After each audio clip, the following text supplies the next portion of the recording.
In the last class, we studied about the loss of biodiversity. ಭೂಮಿಯಲ್ಲಿರ್ತಕ್ಕಂಥ ಜೀವಿಗಳ ನಾಶ ಆಗ್ತಾ ಇದೆ, ಲಾಸ್ ಆಗ್ತಾ ಇದೆ.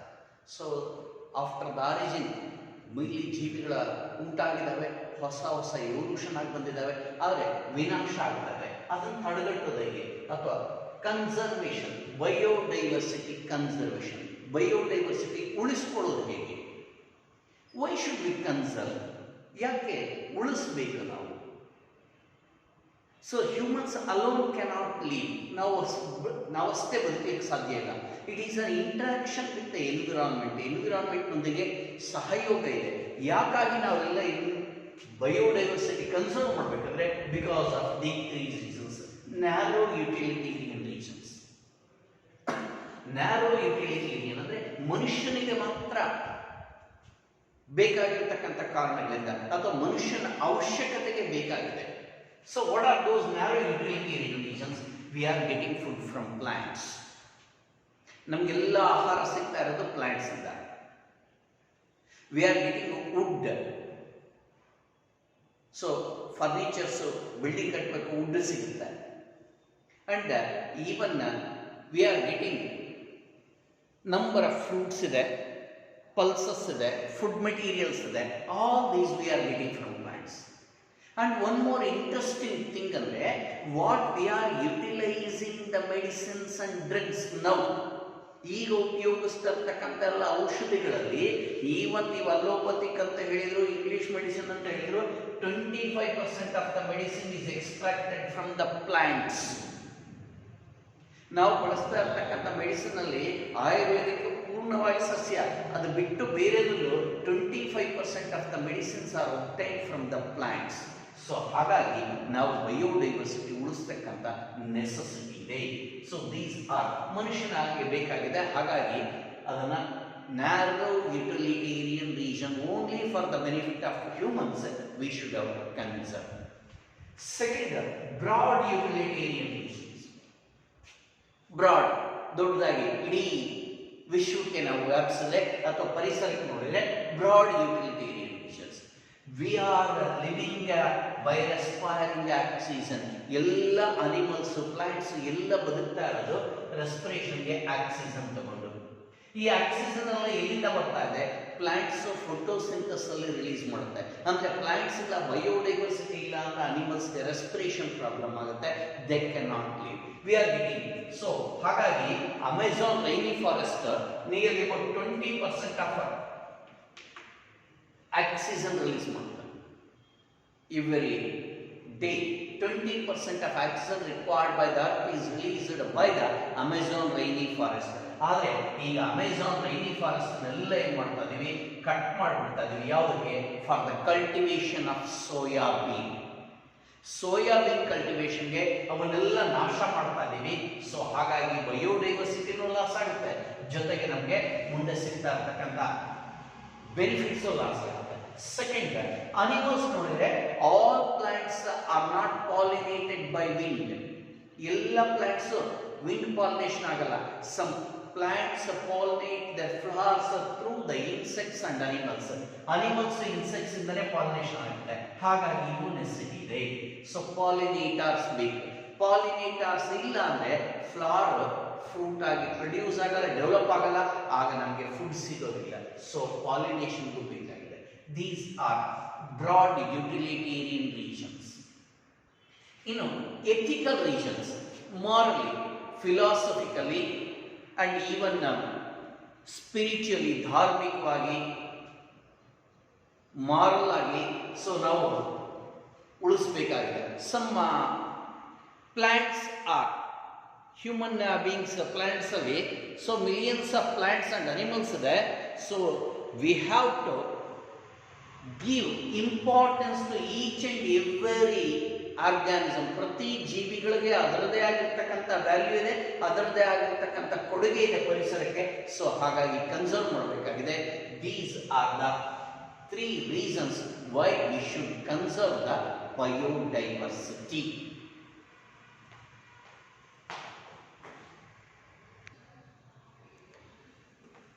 The methods of biodiversity conservation. Why should we conserve? Study ಮಾಡಿದೆ. So what are the methods of conservation? One is in situ conservation, ex situ conservation. There are two methods of conserving the biodiversity. In situ conservation ಅಂದರೆ ಅದು ಎಲ್ಲಿ ವಾಸ ಮಾಡುತ್ತಾ ಅದೇ ಏರಿಯಾದಲ್ಲಿ protection ಕೊಡೋದು ಅಥವಾ ಪ್ರೊಟೆಕ್ಟೆಡ್ ಏರಿಯಾದಲ್ಲಿ ಅದನ್ನು ಬೆಳೆಸೋದು. ಸೊ ಪ್ರೊಟೆಕ್ಷನ್ ಇನ್ ಪ್ರೊಟೆಕ್ಟೆಡ್ ಏರಿಯಾ. ಸೊ ಫಾರೆಸ್ಟ್ ಅನ್ನು ಪ್ರೊಟೆಕ್ಟ್ ಮಾಡೋದು, ಅದರೊಳಗಡೆ ಅನಿಮಲ್ಸ್ ಅನ್ನು ಪ್ರೊಟೆಕ್ಟ್ ಮಾಡೋದು, ಸೊ ಪ್ಲಾಂಟ್ಸ್ ಅನ್ನು ಪ್ರೊಟೆಕ್ಟ್ ಮಾಡೋದು, ಅಥವಾ ಇನ್ ದೇರ್ ಹ್ಯಾಬಿಟ್ಯಾಟ್ ಎಲ್ಲಿ ವಾಸ ಮಾಡುತ್ತೆ ಅಲ್ಲೇ ರಕ್ಷಣೆ ಕೊಡ್ತಕ್ಕಂಥದ್ದು ಇನ್ situ conservation. In situ conservation. So ಈ ಇನ್ ಸಿಟು ಕನ್ಸರ್ವೇಷನ್ ಅಲ್ಲಿ ವೈಲ್ಡ್ ಲೈಫ್ ಸ್ಯಾಂಕ್ಚುರೀಸ್ ಇದೆ,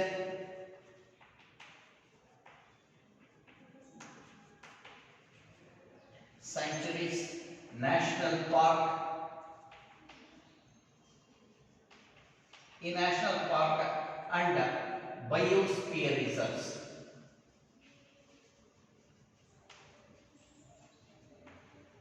ವೈಲ್ಡ್ ಲೈಫ್ ಸ್ಯಾಂಕ್ಚುರೀಸ್ ಅಂದ್ರೆ 1 or 2 ಅನಿಮಲ್ಸ್ ಪ್ರೊಟೆಕ್ಟ್ ಮಾಡೋದು. ಸೊ ನ್ಯಾಷನಲ್ ಪಾರ್ಕ್ ಅಂದರೆ large area. So all animals living in their area is protected. So hunting ಎಲ್ಲ prohibition ಆಗಿದೆ, ಅಲ್ಲಿ entry ಆಗೋದಕ್ಕೂ prohibition ಇದೆ. ಇವು national park. So largest area ಅಂದರೆ biosphere reserve, several national parks. So ಈ basis ಮೇಲೆ ಇನ್ situ conservation ಅಲ್ಲಿ IUCN ನಿನ್ನೆ ಸ್ಟಡಿ ಮಾಡಿದ್ವಿ. International conservation of international union for the conservation, IUCN, conservation of nature and natural ecosystem. So ಅದು biodiversity hot spots ಅಂತ ಮಾಡಿದ್ವಿ. ಏನು ಹಾಟ್ ಸ್ಪಾಟ್ಸ್ ಅಂದರೆ ರಿಚ್ನೆಸ್ ಆಫ್ ಸ್ಪೀಸೀಸ್, ಜೀವಿಗಳ ಸಂಖ್ಯೆ ಜಾಸ್ತಿ ಇರಬೇಕು, ತುಂಬ ಇರಬೇಕು, ರಿಚ್ನೆಸ್ ಆಫ್ ಸ್ಪೀಸೀಸ್, ಜೊತೆಗೆ ಎಂಡಮಿಸಮ್ ಇರಬೇಕು. ಇವೆರಡೂ ಇರ್ತಕ್ಕಂಥ ರೀಜನ್ನ ಹಾಟ್ ಸ್ಪಾಟ್ಸ್. ಈ ತರ ವರ್ಲ್ಡ್ ಅಲ್ಲಿ ಗುರುತಿಸಿದಾಗ ಫಸ್ಟ್ 25 ಹಾಟ್ ಸ್ಪಾಟ್ಸ್. ನೆಕ್ಸ್ಟ್ ಇನ್ನು 9 ಆಡ್ ಮಾಡಿದ್ರು, ಈಗ 34 ಹಾಟ್ ಸ್ಪಾಟ್ಸ್ ಇದೆ ಇಡೀ ವರ್ಲ್ಡ್ ಅಲ್ಲಿ. ಇಡೀ ವರ್ಲ್ಡ್ ಅಲ್ಲಿ ಇರೋದು 34 ಹಾಟ್ ಸ್ಪಾಟ್ಸ್. ಈ ಎಲ್ಲ 34 ಹಾಟ್ ಸ್ಪಾಟ್ಸ್ ಕಲೆಕ್ಟ್ ಮಾಡಿದ್ರೆ just 2% of the land. 2% of the land. ಹಾಗಾದ್ರೆ ಇಂಡಿಯಾದಲ್ಲಿ ಎಷ್ಟಿದೆ hot spots? So biodiversity hot spots 3 hot spots ಇದೆ ಇಂಡಿಯಾದಲ್ಲಿ.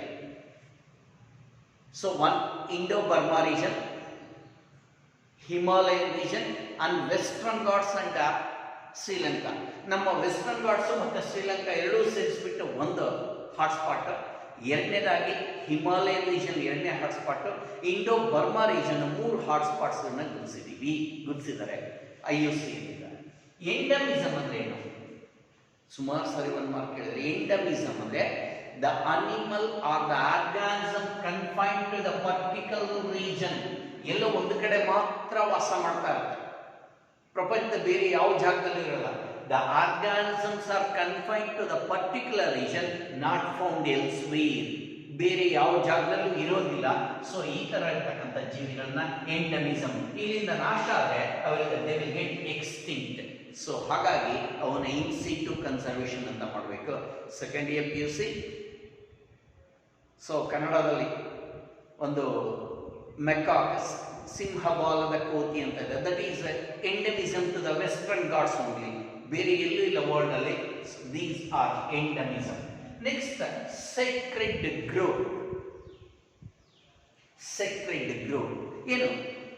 ಟ್ರೆಡಿಷನಲ್ ಆಗಿ, ಧಾರ್ಮಿಕವಾಗಿ, some patch of the forest will be set aside.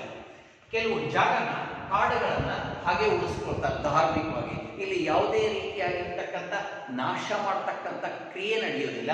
So ಇವನ್ನ ಸೆಕ್ರೆಡ್ ಗ್ರೋವ್ ಅಂತ ಕರಿತೀವಿ. Traditionally protected patch of forest or traditionally protected area is called sacred groves. ಯಾವುದಿದೆ? So examples ಕೇಳಿದ್ರೆ Khasi and Jaintia hills, Aravalli hills, western Ghats of Karnataka, even Chanda and Bastar region of Madhya Pradesh, ಇವೆಲ್ಲ ಇದೆ.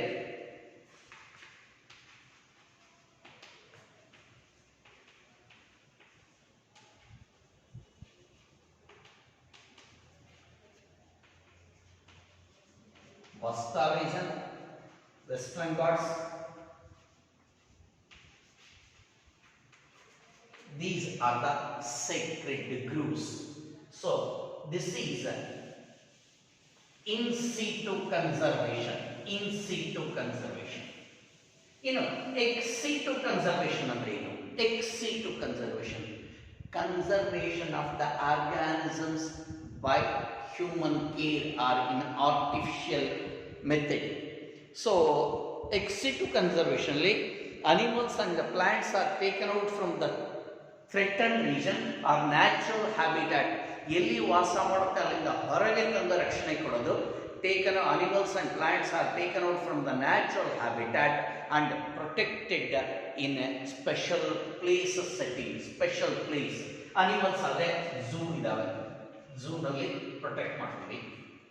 Plants ಆದರೆ botanical gardens,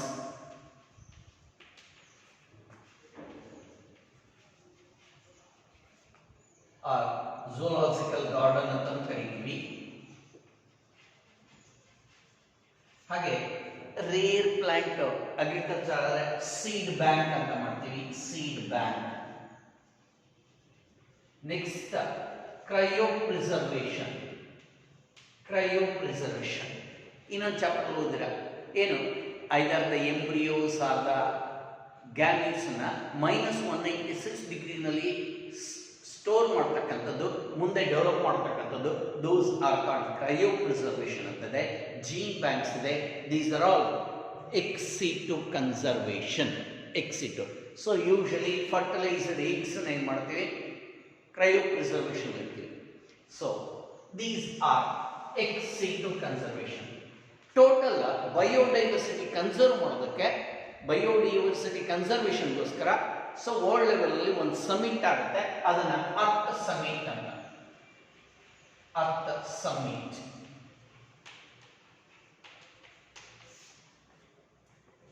biodiversity ಉಳಿಸೋದಕ್ಕೆ ಪ್ರಪಂಚದ ಎಲ್ಲ ದೇಶಗಳ ಶೃಂಗಸಭೆ.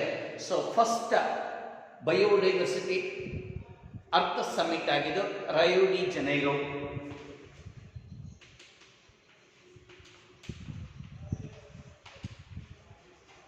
So Rio de Janeiro. So ಇಲ್ಲಿ 1992ನಲ್ಲಿ ನಡೀತು. ಮೇನ್ ಈವೆಂಟ್ ಏನು ಅಂದರೆ ಅರ್ತ್ ಸಮಿಟ್ ಅಲ್ಲಿ ಸೊ ಬಯೋಡೈವರ್ಸಿಟಿ ಕನ್ಸರ್ವೇಷನ್. ಸೆಕೆಂಡ್ ನಡೆದಿದ್ದು ಇದು 1992ನಲ್ಲಿ.